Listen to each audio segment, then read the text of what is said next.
The haunting whispers about Penelope Faulkner reached Silas Matthews' ears long before he ever laid eyes on the widow. 3 husbands in the ground before she's 30, folks would say, voices hushed and eyes darting. It was 1878 in Saint Elmo, Colorado, a mining town nestled in the Sawatch Range where silver flowed from the mountains and superstition ran just as deep through its people. The first time Penelope walked past Parker O'Malley's smithy, he felt the air shift. Not because of any curse, Parker had never been one for such nonsense, but because of the dignified way she held herself against the weight of the town's judgment.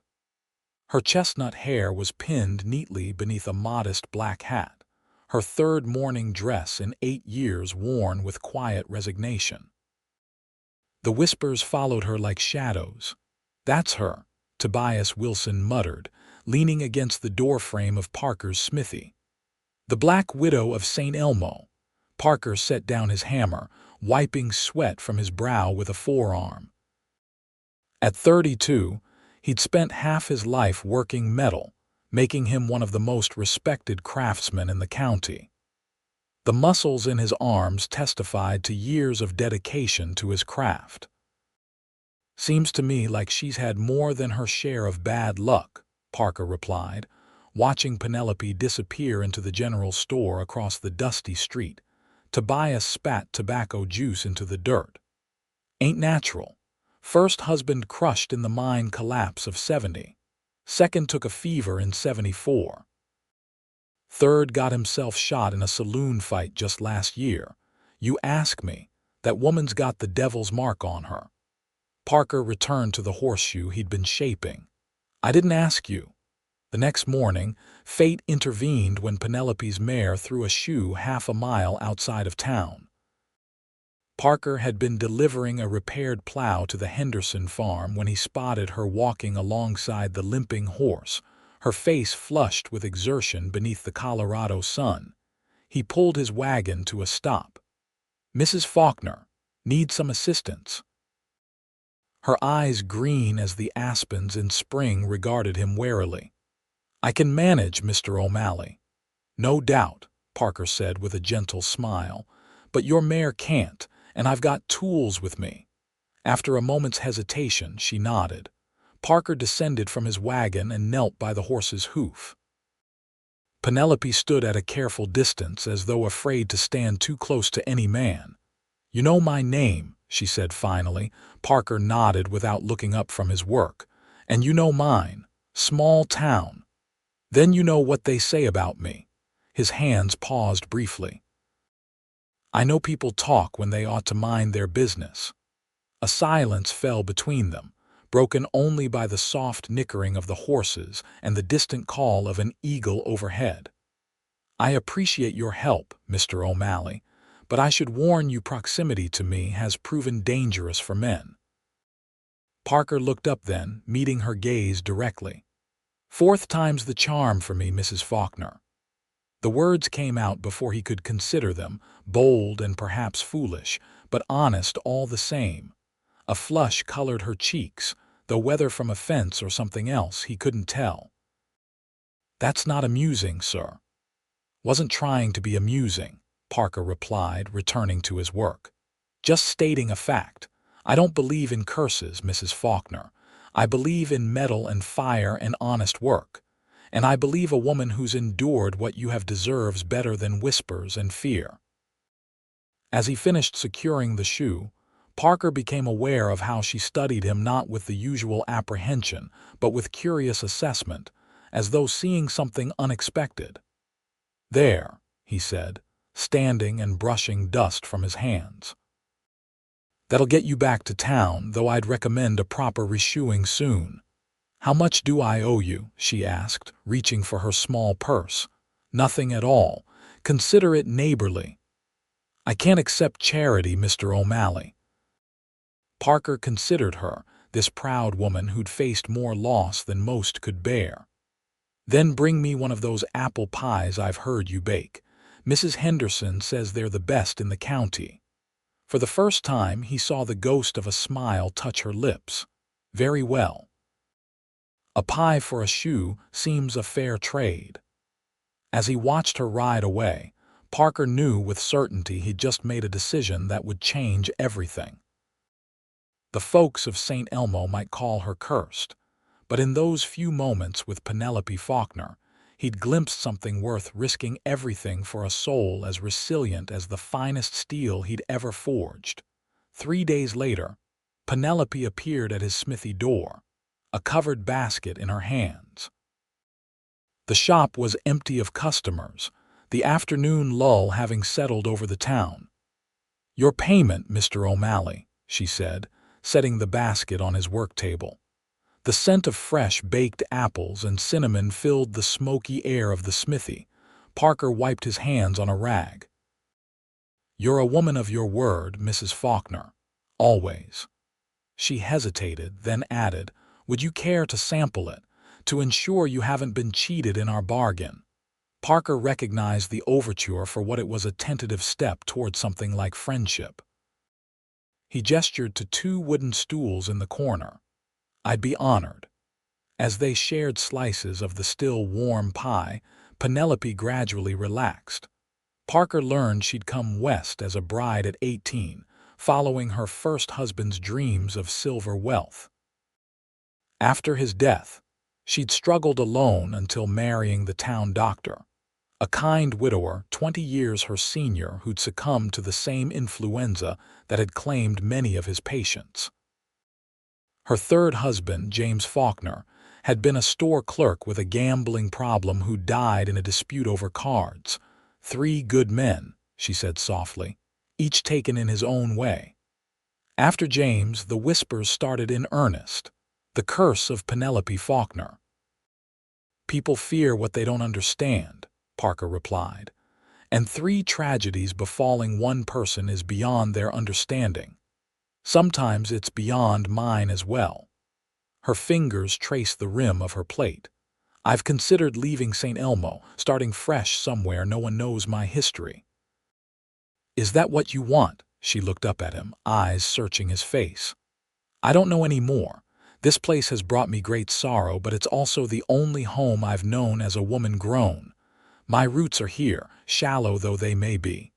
"Roots can grow deeper given time and care," Parker said. Something passed between them then, an understanding without words. When she left his smithy that afternoon, both knew it wouldn't be the last time they spoke. Over the following weeks, their paths crossed with increasing frequency. Parker began taking his Sunday dinners at the small restaurant where Penelope worked as a baker 3 days a week to supplement her modest widow's income. She, in turn, would occasionally bring mending to his shop, sitting quietly in the corner with her needle and thread while he worked the forge.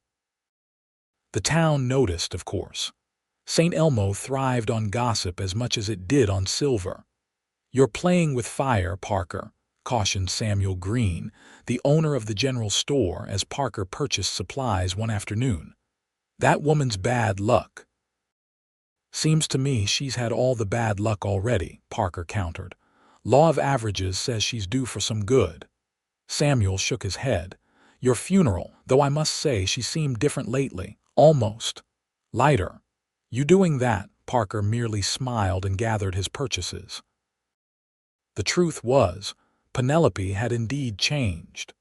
The rigid guard she maintained began to soften in Parker's presence. He'd caught her laughing once, a genuine, unguarded sound that transformed her face and sent an unexpected warmth through his chest.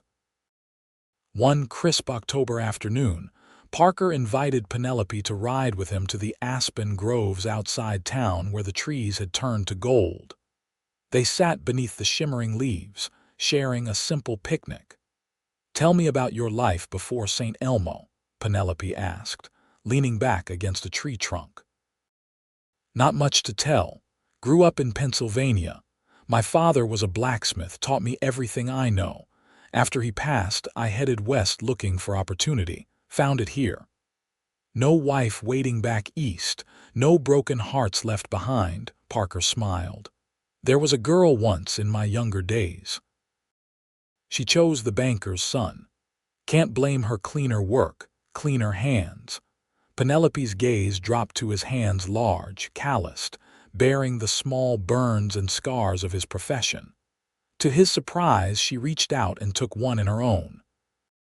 "I've always thought a man's hands tell his true story," she said softly. "These are honest hands, strong but careful." The moment stretched between them, intimate in its simplicity.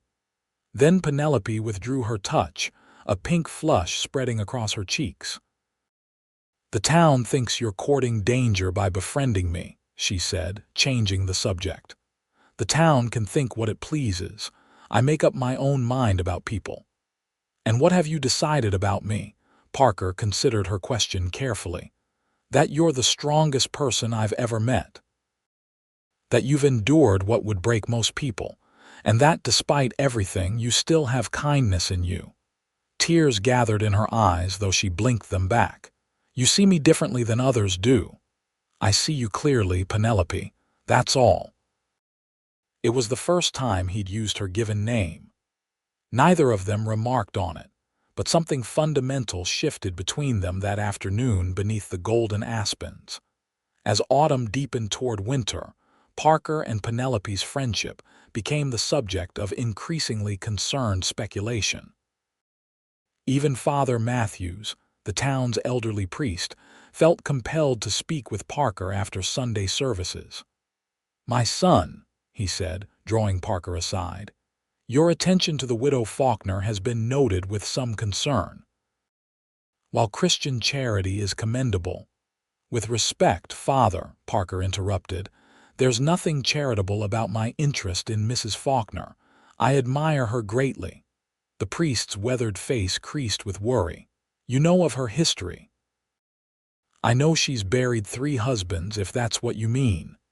"You not find that troubling?" Parker sighed.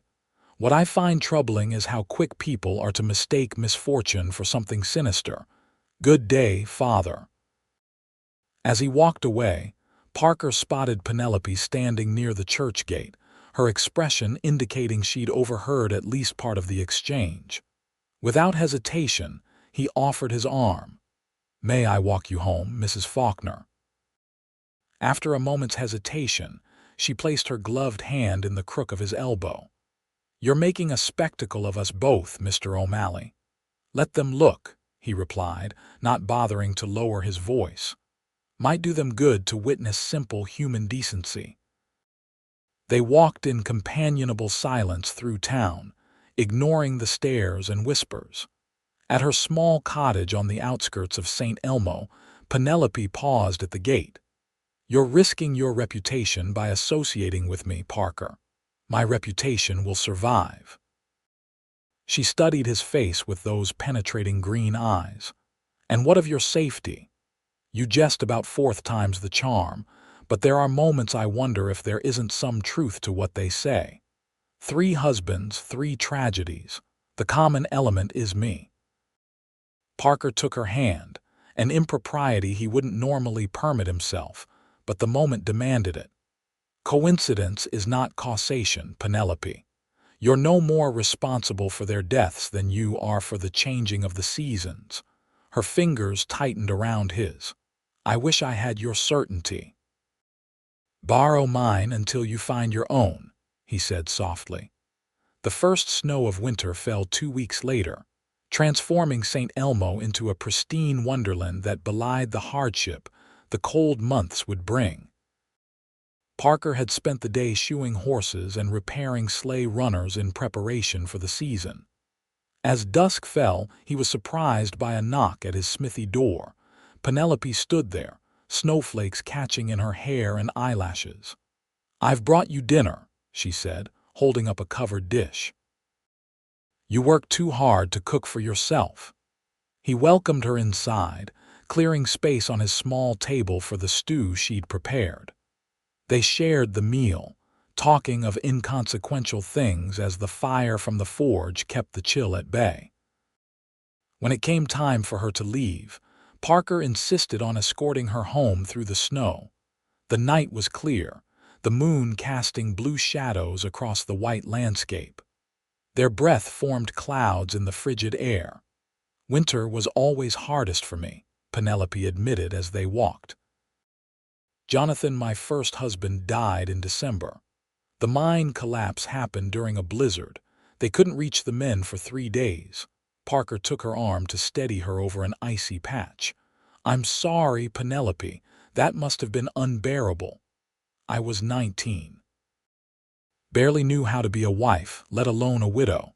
She was quiet for a moment. It's strange. I've never spoken of these things to anyone before, not like this. Sometimes sharing a burden makes it lighter. When they reached her cottage, Penelope hesitated at the door. Would you like to come in? For coffee. Parker knew the invitation carried significance beyond the simple words. In a town as proper as Saint Elmo, a widow inviting a single man into her home after dark invited speculation, regardless of innocence.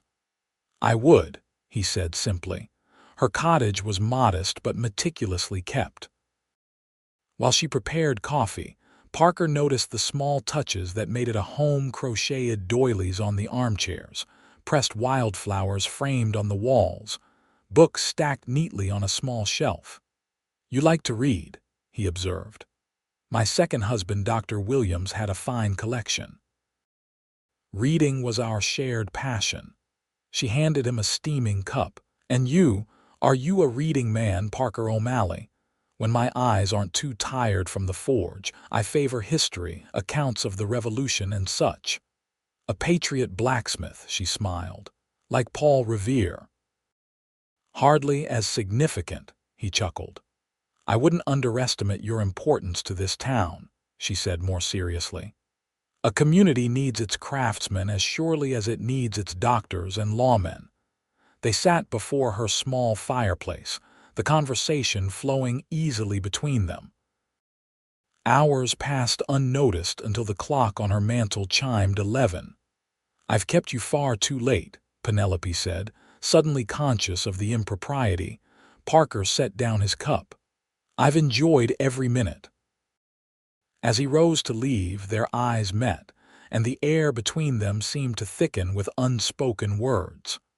Parker took a step closer, close enough to catch the scent of lavender that always seemed to surround her. Penelope, he began, his voice low. I need to speak plainly. My feelings for you have grown beyond friendship. I believe you feel something too, but I understand your hesitation better than most.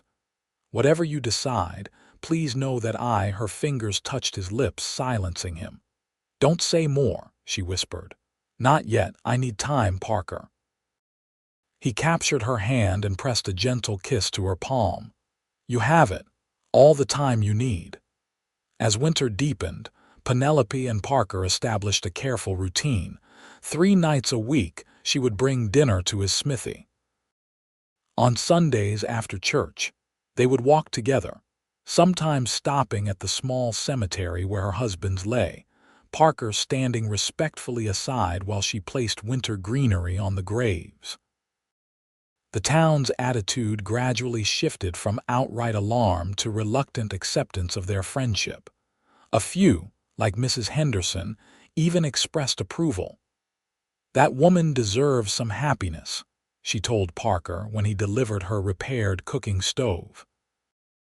And you're a good man, steady as they come. Christmas approached, bringing with it the annual town gathering at the newly constructed town hall. Parker asked Penelope to accompany him, and after considerable deliberation, she agreed. The night of the celebration, Parker arrived at her cottage feeling uncharacteristically nervous. He traded his work clothes for his best suit, even splurging on a new silk tie from the general store. When Penelope opened the door, the sight of her stole his breath. She'd set aside her mourning clothes for a dress of deep burgundy, her hair arranged in an elegant style he'd never seen before. You look beautiful, he said simply. Thank you. She fingered the fabric of her skirt self-consciously. This was from before. I haven't worn colors in so long. It suits you. Her smile was tentative but genuine. I thought perhaps it was time for something different. The town hall was decorated with pine boughs and ribbons, lanterns casting a warm glow over the festivities. When Parker and Penelope entered together, a momentary hush fell over the nearest conversations before resuming with increased animation. "Everyone's looking," Penelope murmured, her hand tightening on Parker's arm. "Let them," he replied. "You're the loveliest woman here." Of course they're looking. The evening progressed pleasantly enough. Many townspeople made an effort to include Penelope in conversations, though a few maintained a pointed distance. After dinner, when the local fiddlers struck up a waltz, Parker turned to her. "Would you honor me with a dance, Mrs. Faulkner?" Her eyes widened. "I haven't danced in years." "Neither have I. We can remind each other of the steps." With visible trepidation, Penelope allowed him to lead her onto the floor. As they began to move to the music, her initial stiffness gradually melted away. Parker held her with respectful distance, but even so, the warmth of her in his arms sent his heart racing. "You move well for a blacksmith," she teased softly, "and you for a woman who claims to be out of practice."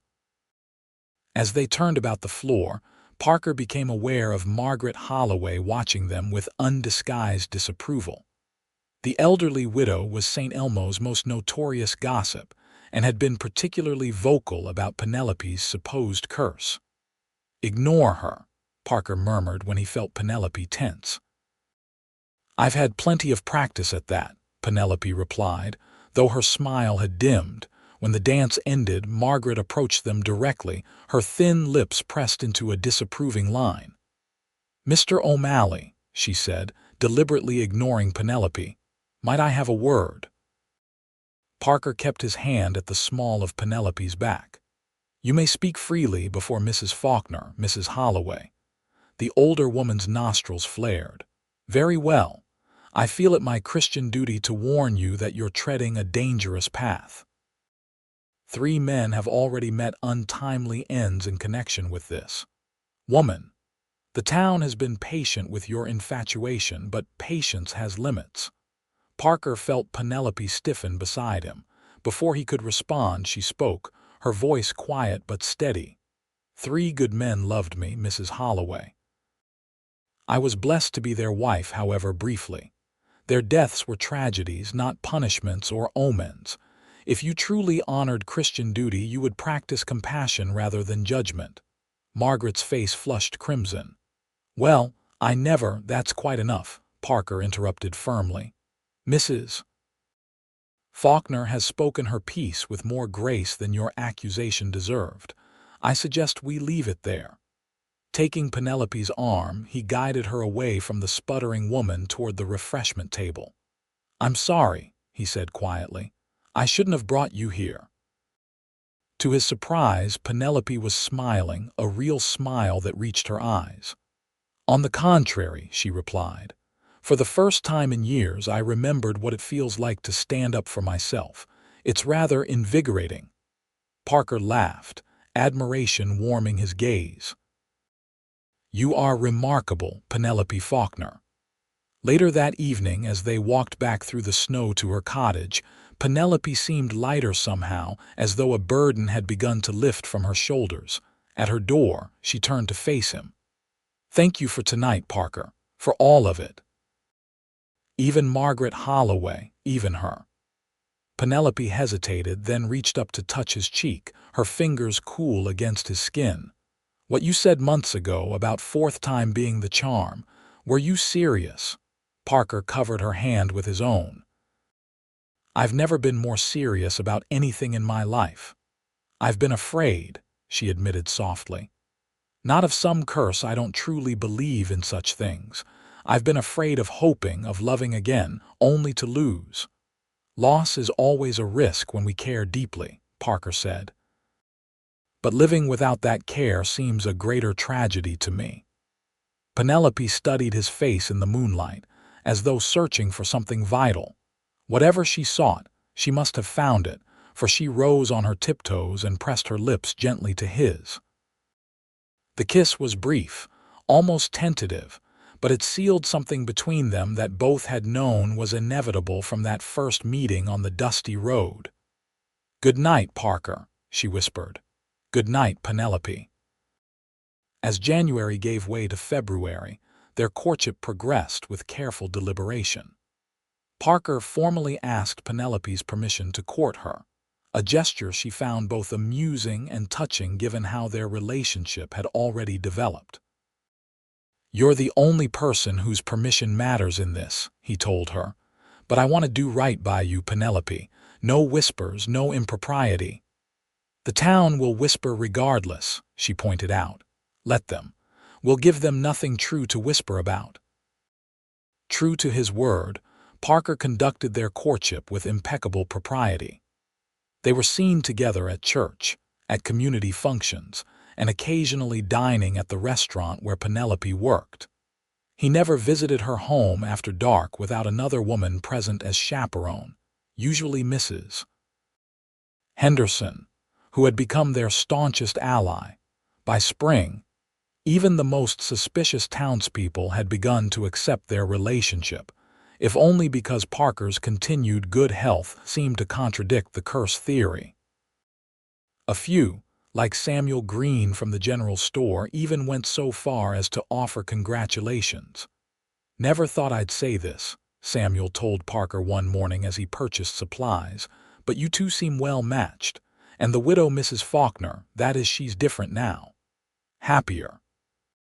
"She deserves to be," Parker replied simply. The change in Penelope was indeed remarkable to those who had known her throughout her years of loss and mourning. The reserved widow had gradually given way to a woman who laughed more freely, who had begun to teach the schoolchildren baking one afternoon a week, who sometimes sang softly while tending the small garden she'd planted behind her cottage. One warm evening in late April, Parker invited Penelope for a ride outside town. The aspens were budding with fresh green, and wildflowers had begun to dot the meadows. They stopped at a high overlook with a view of Saint Elmo nestled in the valley below. "I wanted to show you something," Parker said, helping her from the wagon. He led her to a stand of pines where a small clearing opened up to reveal a partially constructed cabin.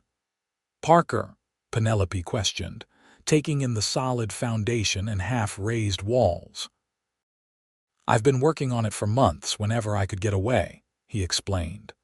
"The land is mine, 10 acres I purchased years ago, thinking someday I might build here."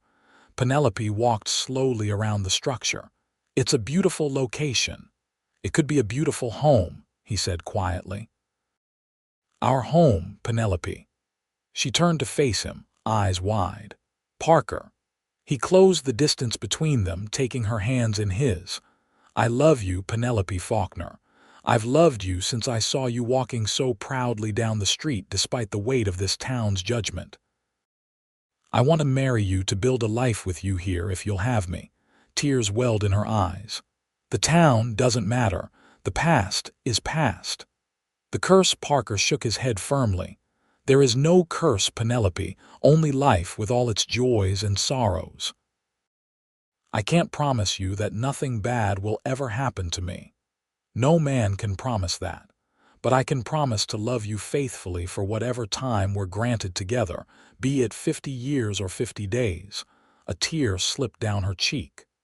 "And if something did happen to you, people would say I caused it. They would never let me forget. Then we'd leave Saint Elmo," he said simply. "Start fresh somewhere else. But I don't think it will come to that. This town has seen you change. They've seen us together. Most have come around already." Penelope looked back at the half-built cabin, then to the valley below where smoke rose from chimneys in the town that had been her home through so much heartache. "I do love you, Parker O'Malley," she said finally, her voice steady despite her tears. "More than I thought possible after everything. But I need you to be certain, absolutely certain." In answer, Parker dropped to one knee before her, extracting a small box from his pocket. Inside was a simple gold ring set with a small emerald. "I've never been more certain of anything," he said. "Penelope Faulkner, will you marry me?" For a long moment she stared at the ring, at this man who had broken through every barrier she'd constructed around her heart. Then, with hands that only trembled slightly, she took his face between her palms. "Yes," she whispered. "Fourth time's the charm for me too." The news of their engagement spread through Saint Elmo with predictable swiftness. Reactions were mixed congratulations from some, concerned warnings from others, and outright predictions of doom from a few like Margaret Holloway. "She'll bury you too," the elderly widow warned Parker outside the post office. "Mark my words." "The only things getting buried are your unkind words, Mrs. Holloway," Parker replied firmly. "My fiancé has endured enough cruelty disguised as concern." As the June wedding approached, Penelope faced her own internal struggles. Though she never wavered in her love for Parker, old fears sometimes surfaced in the dark hours of night. "What if they're right?" she asked Mrs. Henderson one afternoon as they sewed her wedding dress. "Not about a curse, but about me being somehow unlucky." The older woman set down her needle. "Nonsense. You've had more than your share of tragedy, that's all. The law of averages says you're due for decades of happiness." Parker says something similar. "Smart man, your blacksmith, Mrs." Henderson patted Penelope's hand. "That's why he's still alive despite Margaret Holloway's dire predictions. The man's got common sense." Penelope smiled, grateful for the woman's practical perspective. The wedding was set for the third Saturday in June. Parker had completed enough of the cabin for it to be habitable, though much finishing work remained. They planned to divide their time between the cabin and town, until Parker could train an apprentice to manage the smithy during his absences. 3 days before the wedding, disaster struck. A fire broke out in the livery stable next to Parker's smithy in the middle of the night. By the time the town's bucket brigade arrived, both buildings were engulfed in flames. Parker had been working late, completing a large order of hinges for a new mine building. When the fire started, he rushed to free the horses from the burning stable before turning his attention to saving what he could from his own shop. Penelope, awakened by the church bell that served as Saint Elmo's fire alarm, arrived on the scene to find Parker battling the blaze alongside 24 townsmen. Her heart nearly stopped at the sight of him silhouetted against the inferno, repeatedly entering the burning smithy to salvage his most valuable tools. "Parker," she cried, pushing through the crowd. He emerged from the smoke-filled doorway one final time, coughing violently, his face blackened with soot. At the sound of her voice he turned. "Penelope, stay back." But at that moment, a burning beam crashed down from the smithy's roof, striking Parker's shoulder and sending him sprawling to the ground. "No!" Penelope screamed, rushing forward despite hands that tried to hold her back. Parker lay motionless as men doused the flames around him and dragged him to safety. Penelope fell to her knees beside him, heedless of the mud and ash. "Parker, Parker, please." His eyes fluttered open, unfocused with pain. "Penelope, I'm here," she sobbed, clutching his uninjured hand. "Hold on, my love." Dr. Morris, who had taken over after Dr. Williams' death, pushed through the crowd. "Move aside," he ordered, kneeling to examine Parker.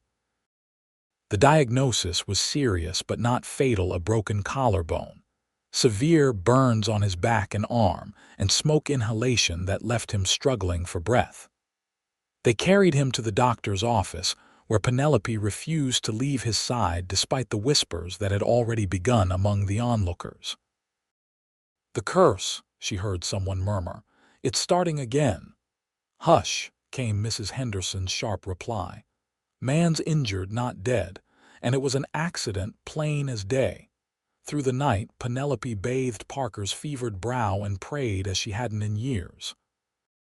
By morning his breathing had eased, though he remained unconscious. "Will he recover?" she asked Dr. Morris anxiously. The doctor's expression was guarded. "The burns are concerning and there's risk of infection. The next few days will tell." Word spread quickly through Saint Elmo that the blacksmith lay near death, struck down just days before his wedding to the cursed widow. Some saw it as confirmation of their suspicions, while others recognized it for what it was: a tragic accident in a town where such things were not uncommon. Father Matthews visited on the second day, offering prayers and comfort. To Penelope's surprise, he spoke not of divine judgment but of God's mercy and healing power. "The Lord doesn't curse his children, Mrs. Faulkner," he told her gently, "no matter what some in town might say." "Then why?" she whispered, gazing at Parker's still form. "Why does tragedy follow me?" "Life brings hardship to us all in different measures," the priest replied. "Your measure has been heavy indeed, but remember Job, who lost everything yet remained faithful. His latter days were blessed beyond his former." After the priest departed, Penelope took up her vigil again, speaking softly to Parker even though he showed no sign of hearing. "You can't leave me," she told him, stroking his hand. "Not now, not when we've found each other. You said 4th time's the charm, remember? You promised." On the third night, as she dozed in the chair beside his bed, Parker's fingers tightened around hers.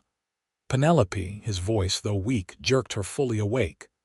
"Parker!" "Oh, thank God!" His eyes were clear, the fever having broken sometime in the night. "The smithy, gone," she said gently. "But the tools you saved will give you a start rebuilding." He nodded, then winced at the pain the movement caused. "What day is it?" "Thursday. 2 days before our wedding was to be." A look of distress crossed his face. "Penelope, I'm sorry, don't," she interrupted. "The wedding can wait." "Your recovery can't."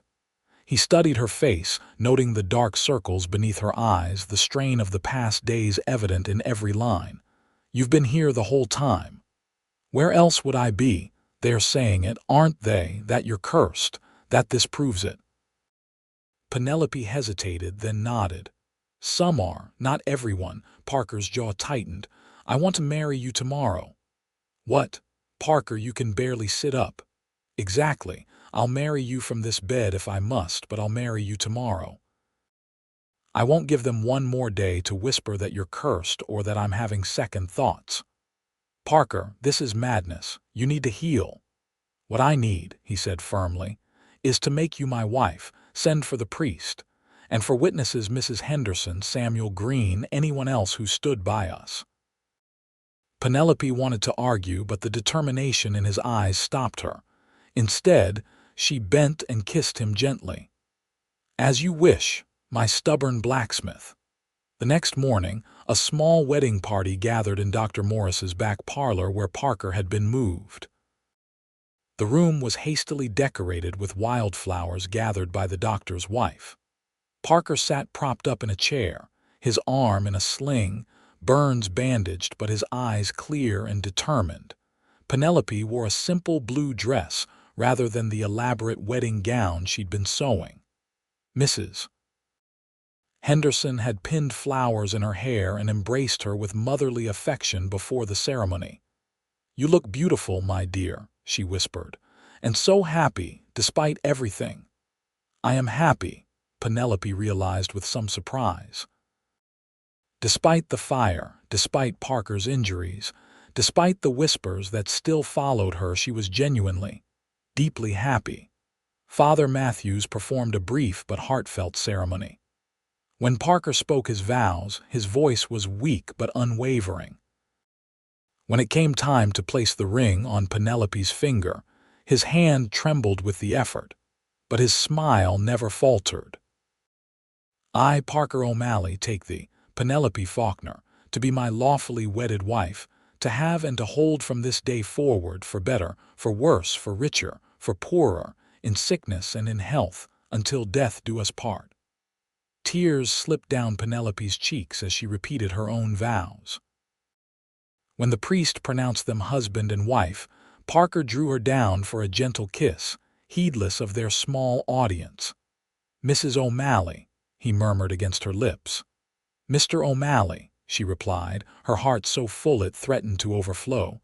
Samuel Green raised a toast with the cider doctor. Morris had provided. "To the bride and groom, may their years together be long and joyful, to the O'Malleys," echoed the small gathering. That evening, after the guests had departed, Penelope sat beside Parker's bed, their hands entwined. "Not quite the wedding day we planned," he said apologetically. "It was perfect," she assured him. "You were there, I was there, and we're married.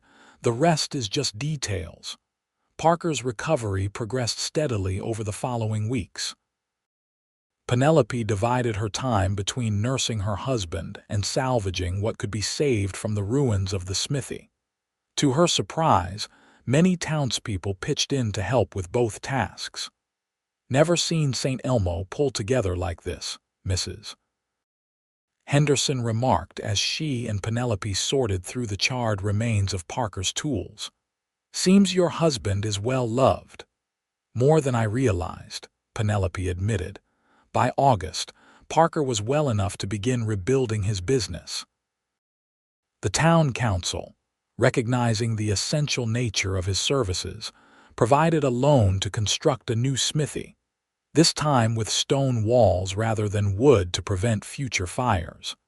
They moved into their cabin that same month, though it was still only partially finished. Parker worked on it in the evenings after returning from town, his strength increasing daily. Penelope planted a garden and arranged their few possessions to make the rough structure feel like home.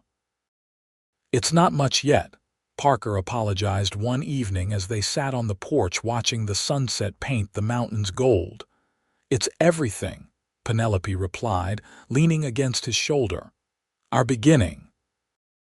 As autumn approached, bringing with it the aspen's golden transformation, Penelope made a discovery that filled her with equal parts joy and trepidation. After confirming her suspicions with Dr. Morris, she waited for the right moment to share the news with Parker. The opportunity came on a crisp September evening as they walked the perimeter of their property, discussing plans for spring planting. "We should put in apple trees along this ridge," Parker was saying. "In 5 years, they'd give good fruit." 5 years, Penelope mused. "By then, our child would be old enough to help pick them." Parker stopped mid-stride, turning to her with widening eyes. "Our child," Penelope nodded, her hand instinctively moving to her still flat stomach. "Come spring, there will be 3 of us." For a moment, Parker stood frozen, his expression unreadable. Then, with a whoop that startled a nearby jay from its perch, he swept Penelope into a careful embrace. "A baby, our baby." His unbridled joy dispelled the lingering fear that had shadowed Penelope's happiness. "You're pleased then?" "Pleased, Penelope, I'm ecstatic." He set her down gently, his hands cradling her face. "Are you well? How long have you known? What did the doctor say?" She laughed at the barrage of questions. "I'm well. I've suspected for a few weeks, and Dr. Morris says everything appears normal." Parker knelt suddenly, pressing a reverent kiss to her abdomen. "Hello there, little one," he murmured. "Your mother and I are very happy to meet you." The tenderness of the gesture brought tears to Penelope's eyes. This man, this wonderful, loving man who had seen past her reputation to the woman beneath, was to be the father of her child. The blessing of it overwhelmed her. As word of Penelope's pregnancy spread through Saint Elmo, she braced herself for renewed whispers about the curse. To her surprise, the predominant reaction was one of congratulations rather than concern.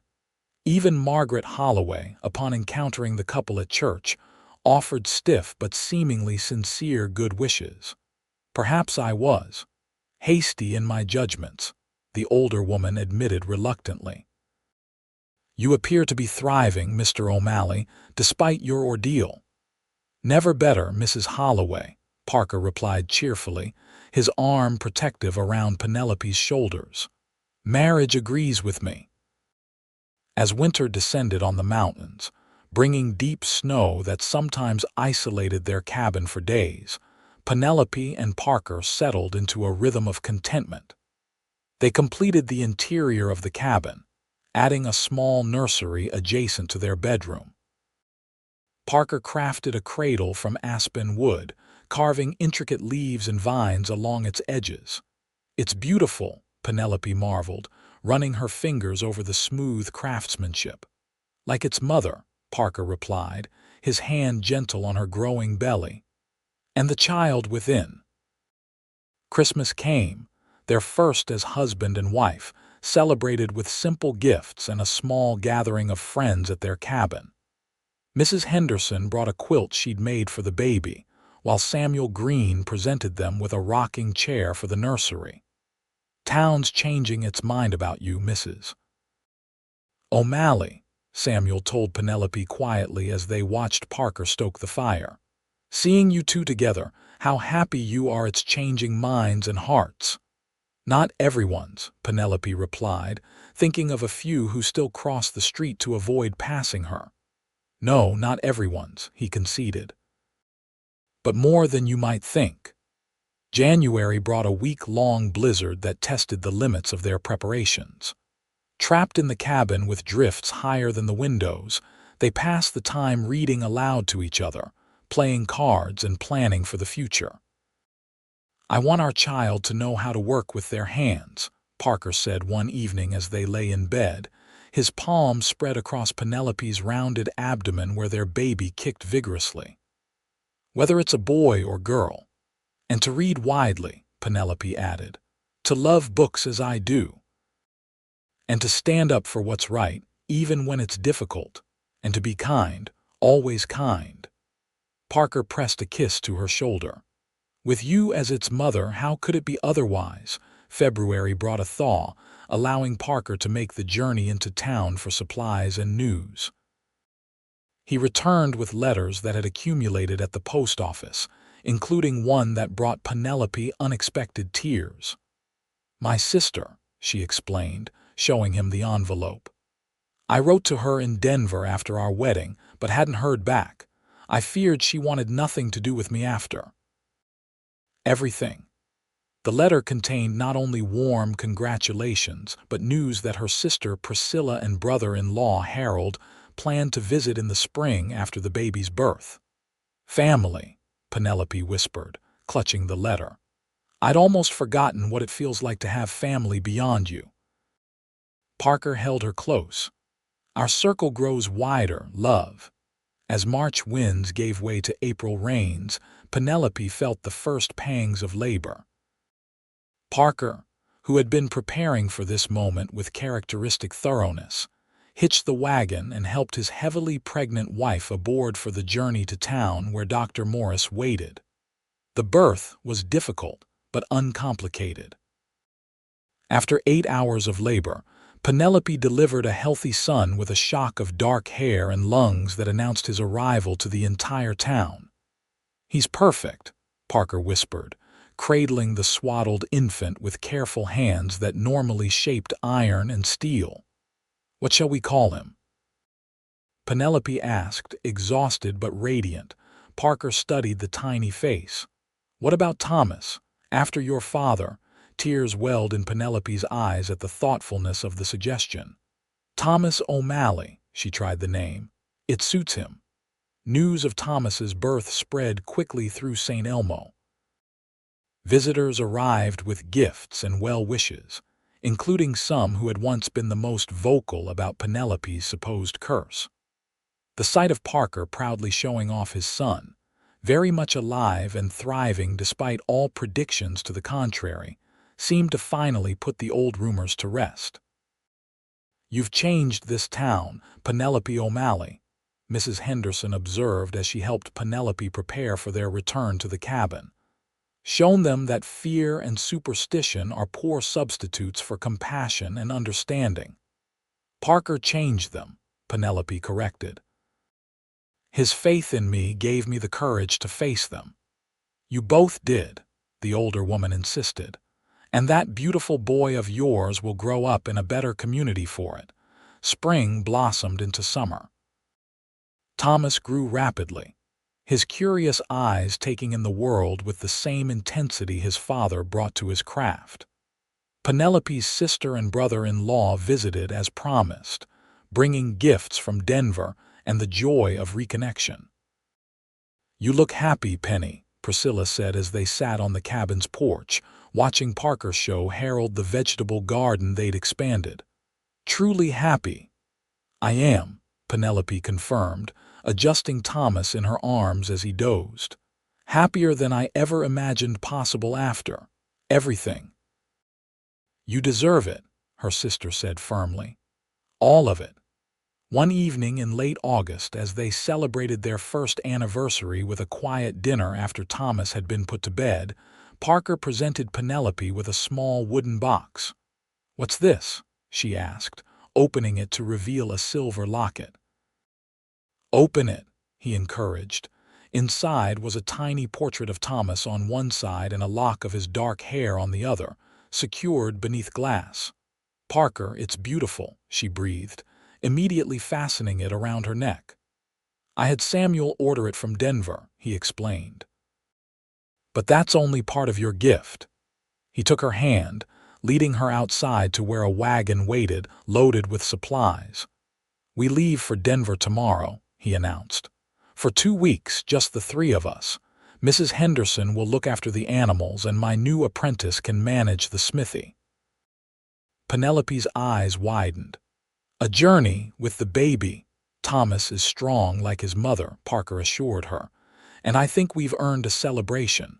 A real one, away from Saint Elmo and its memories." Tears of gratitude filled her eyes. "Have I told you today how much I love you, Parker O'Malley?" He gathered her close. "Tell me again. I never tire of hearing it." Their trip to Denver was a revelation for Penelope, who had not left the mountain community since her arrival as a young bride years before. The growing city with its theaters, restaurants, and shops offered a glimpse of a wider world. They stayed in a respectable hotel, attended a concert, and purchased books and small luxuries unavailable in Saint Elmo. Most precious were the moments of anonymity, being simply Mr. and Mrs. O'Malley with their infant son, without the weight of history and whispers that still, despite everything, occasionally followed them at home. "We could stay," Parker suggested one evening as they walked along the gaslit street. "Start fresh here. I could open a smithy in Denver." Penelope considered the possibility, tasting the freedom it offered. Then she thought of their cabin in the mountains, the garden she'd planted, the community that had, however slowly, begun to accept her anew. "Saint Elmo is our home," she said finally, "with all its flaws and virtues. It's where we found each other, where Thomas was born. I don't want to run away from the past anymore." Parker squeezed her hand. "Then we stay and continue building our life there. I just wanted you to know you had a choice." "I made my choice the day I said yes to you," she replied softly. "I've never regretted it." They returned to Saint Elmo in early September to find that, in their absence, the town had experienced its own transformation. A small silver strike in the nearby hills had brought an influx of new miners and their families. The town council, with Samuel Green now serving as mayor, had approved funds for a new schoolhouse.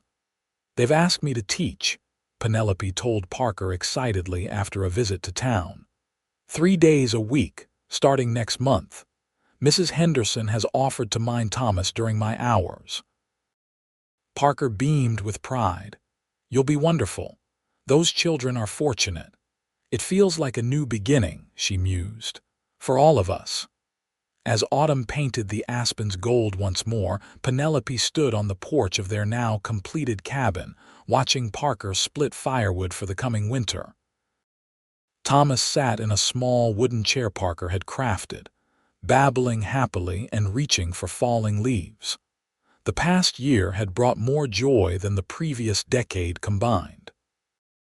The woman who had once been whispered about as cursed now found herself blessed beyond measure with a husband who loved her unreservedly, a son who thrived, and a community that had largely moved beyond superstition to acceptance.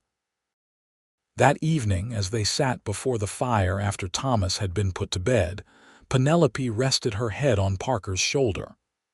"I was thinking about what you said the day we met," she said quietly, "about fourth time being the charm for you."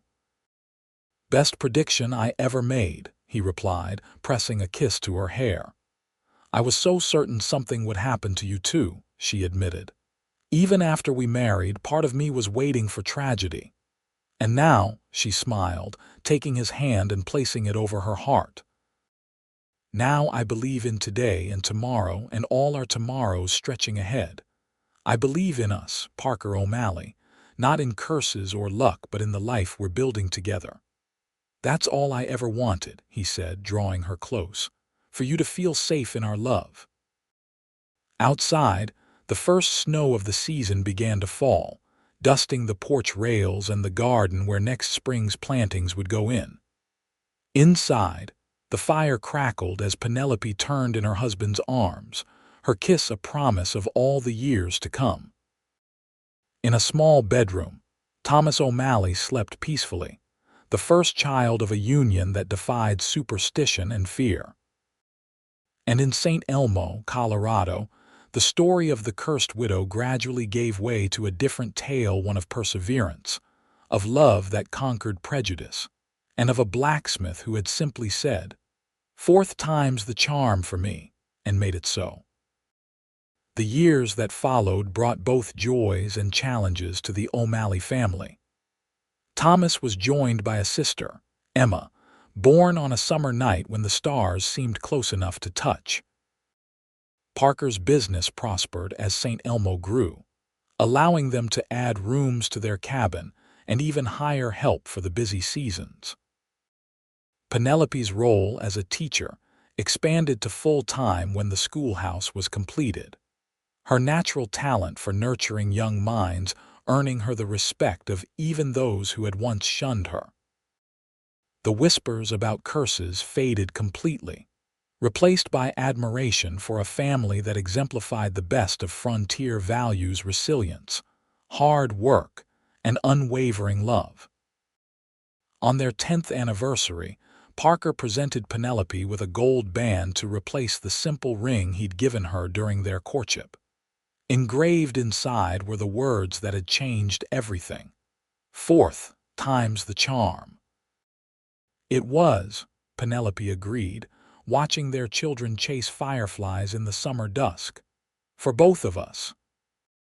And so it remained, through all the seasons of their lives together, a charm more powerful than any superstition: the enduring love of Parker and Penelope O'Malley, forged in adversity, strengthened by faith, and sealed by a promise kept.